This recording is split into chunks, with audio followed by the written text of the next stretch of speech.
Hello friends, Radhe Radhe. कैसे हैं आप सब? आई होप आप सब अच्छे होंगे।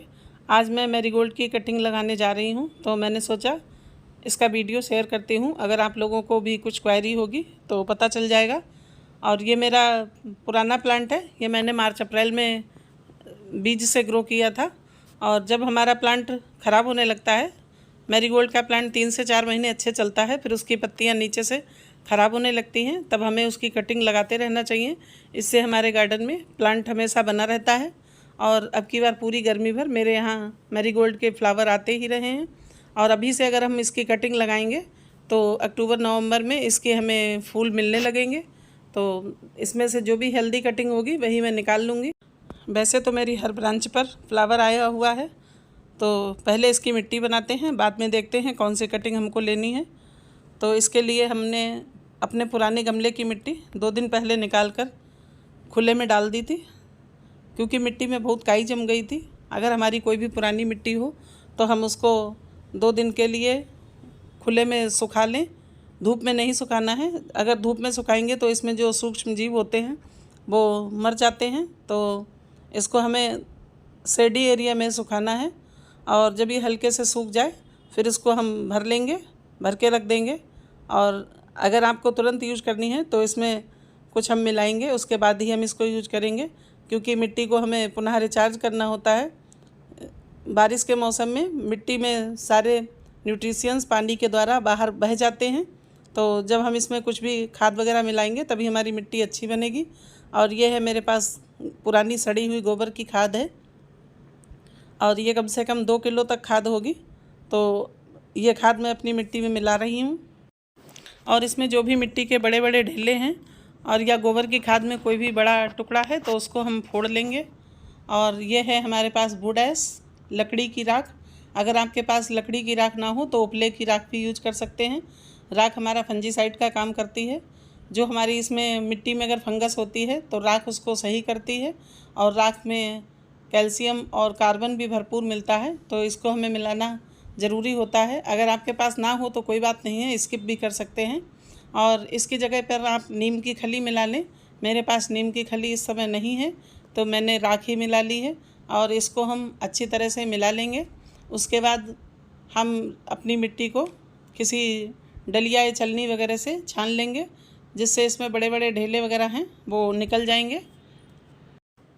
और इन ढेलों को हमें फेंकना नहीं है, इसको हम किसी बोरी वगैरह में भर के रख लेंगे। जब हमें दोबारा ज़रूरत होगी तो हम इसको फोड़कर और फिर से इसको यूज कर लेंगे।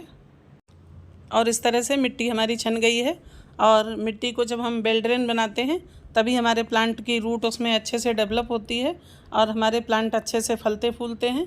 तो इस बात को आपको भी ध्यान रखना चाहिए।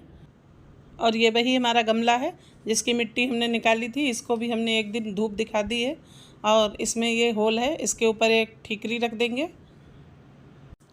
और इसके ऊपर कोई भी पेपर बैग का टुकड़ा या कोई सूती कपड़ा हो तो डाल देंगे, जिससे कि हमारा ड्रेनेज होल बंद ना हो।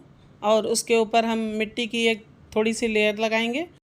और मिट्टी की एक लेयर लगाने के बाद थोड़ा हमारा गार्डन वेस्ट बचा पड़ा था उसको भी हम इसी में मिक्स कर देंगे। ये समय रहते अपने आप ही नीचे डिकम्पोज हो जाएगा। और अब इसके ऊपर हम फिर से एक मिट्टी की लेयर लगाएंगे, कम से कम 2 से 3 इंच की मिट्टी की लेयर लगाएंगे। उसके ऊपर हमने थोड़े कार्डबोर्ड के टुकड़े छोटे छोटे करके डाल दिए हैं, ये भी इसी में डिकम्पोज हो जाएंगे। और ये हमारे पौधों के लिए कार्बन का काम करते हैं। तो आपके पास भी अगर कार्डबोर्ड के टुकड़े हों तो छोटे छोटे टुकड़े करके आप अपने मिट्टी में नीचे डाल सकते हैं। ये भी समय रहते गल जाते हैं और ये हमारी खाद का भी काम करते हैं। और बाकी के गमले को ऊपर से हम पूरा मिट्टी से भर देंगे। और मिट्टी हमारी आप देखिए कितनी भुरभुरी बनी हुई है। ऐसी ही मिट्टी हमारे पौधों के लिए ज़रूरी होती है। ऐसी मिट्टी में हमारे पौधे जल्दी से ग्रोथ पकड़ते हैं, रूट उनकी जल्दी से डेवलप होती हैं। और मिट्टी को हम अच्छी तरह से दबा दबा के भर लेंगे, खूब अच्छे से प्रेस कर देंगे। और अब ये हमारी जो मिट्टी बची हुई है तो हमारे ये छोटे छोटे पॉट हैं, इनमें भी हम कटिंग लगा देंगे। और अब चलिए हम कटिंग लगाने के लिए पहले कटिंग भी निकाल लेते हैं। ये भी मेरा पुराना प्लांट है और इसकी ब्रांचेस देखिए कितनी हेल्दी हैं। इसी में से हम कुछ 4-5 कटिंग निकालेंगे, क्योंकि इस वाले प्लांट में हमारे फूल भी नहीं आए हुए हैं और हेल्दी कटिंग होती है तो वो जल्दी से ग्रोथ पकड़ती है। वैसे तो गेंदे की कोई भी पतली भी कटिंग होती वो भी आसानी से लग जाती है। और कुछ कटिंग आज हम गुलदावरी की भी थोड़ी लगा लेंगे। वैसे तो गुलदावरी की कटिंग हम बहुत सारी लगा चुके हैं। और अगर आपकी किसी भी ब्रांच में मिलीबग वगैरह लगा हो तो उसको हटा दें, नहीं तो वो हमारे कटिंग्स को ख़राब कर देगा।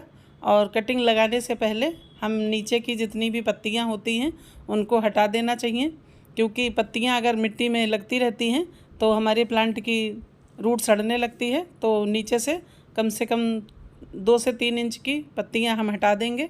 और ये जहाँ से न्यू न्यू लीव्स निकलती हैं वहाँ पर ये नोड एरिया होते हैं, इसको हम मिट्टी में दबाएंगे तब हमारे प्लांट में वहीं से रूट निकलती है। तो कम से कम 2 से 3 इंच मिट्टी में हमें दबाना ज़रूरी होता है। और इस तरह से जितनी भी हमने कटिंग्स ली हैं उनकी सबकी नीचे से पत्तियां हम हटा देंगे। और जब हमारी कटिंग की नीचे से ये इसकी छाल निकल जाती है, रगड़ जाती है, तो इसको भी हमें काटना ज़रूरी होता है, नहीं तो इससे भी हमारी कटिंग अच्छे से नहीं लगती है। तो इसको हम यहाँ पर से ऐसे कट कर देंगे। और नोड एरिया के पास से अगर हम कट करते हैं, तिरछा कट लगाएंगे तो उसमें रूट जल्दी बनती है। और इस तरह से हमारी कटिंग्स लगने के लिए तैयार हैं। और ये सारी कटिंग्स हमारी जाफरी मैरीगोल्ड की हैं। और अगर आपके पास इस समय कोई सीड हो तो सीड भी अगर इस समय आप डाल देंगे तब भी हमारे प्लांट जल्दी तैयार हो जाएंगे। सर्दियों तक हमारे गार्डन में ढेरों फूल होंगे। और हमें कटिंग में कुछ भी लगाना नहीं है, सिंपली आज हम इसको लगाकर आपको दिखाएंगे कि हमने कोई भी रूटिंग हार्मोन या कुछ भी नहीं लगाया है। बस हम अपनी मिट्टी में इसको ऐसे ही 2 से 3 इंच हल्का सा गड़ा देंगे, मतलब दाब देंगे और मिट्टी से अच्छे से उसको दाब के बराबर कर देंगे। और अगर हमारी कटिंग में कोई भी फूल लगा हुआ है तो हम उसको भी हटा देंगे, क्योंकि अगर फूल लगा होगा तो हमारी कटिंग में रूट बनने में थोड़ा देर लगेगी, क्योंकि सारी एनर्जी फूल को सुखाने और उसमें सब में लग जाएगी। तो हमें अपने कटिंग पर से फूल को हटा देना है और सिंपली बस ऐसे ही मिट्टी में हम कटिंग को 2 से 3 इंच दबा देंगे। और मैरीगोल्ड की कटिंग में 7 से 8 दिनों में रूट भी निकल आती हैं। और अगर आप इसको चाहें तो पानी में भी ग्रो कर सकते हैं। कोई भी कांच की शीशी हो या प्लास्टिक की बोतल हो, उसमें थोड़ा पानी लेकर हम अपनी कटिंग को डिप कर देंगे, डाल देंगे और 4 से 5 दिन तक हम पानी बदलते रहेंगे, तो हमारी कटिंग की रूट आसानी से डेवलप हो जाएंगी। और इस तरह से हमारी कटिंग सब लगकर तैयार हैं। और अगर आपको मेरा वीडियो अच्छा लगा हो तो वीडियो को लाइक कीजिए, और चैनल पे पहली बार विजिट कर रहे हैं तो सब्सक्राइब भी कर लीजिए और कमेंट करना ना भूलें। और ये दूसरा जो मैंने पॉट तैयार किया था, इसमें मैंने गुलदावरी की कटिंग लगा दी है। और गुलदावरी की मैंने बहुत सारी कटिंग इस बार लगाई हैं। और विंटर में हमारे यहाँ गुलदावरी के बहुत ढेरों प्लांट होंगे। और इस तरह से आप भी कटिंग्स लगाइए और ढेरों प्लांट बनाइए। और इस समय मौसम में थोड़ी नमी भी है, तो अभी कटिंग हमारी आसानी से लग जाएगी। और कटिंग को लगा के हमें सेमी शेड एरिया में रखना है, खुले में नहीं रखना है और बारिश के नीचे तो बिल्कुल भी नहीं रखना है। और उसके बाद हम अपनी मिट्टी में पानी दे देंगे, पानी इतना हो कि ड्रेनेज होल से बाहर आ जाए। और अगर आप मैरीगोल्ड की कोई भी कटिंग इस समय लगाएंगे, चाहे किसी भी वैरायटी का मैरीगोल्ड हो, तो कटिंग आसानी से ग्रो हो जाएगी। तो आप भी कटिंग लगाइए, ढेरों प्लांट बनाइए और वीडियो को लाइक कीजिए, शेयर कीजिए, सब्सक्राइब कीजिए। Thanks for watching.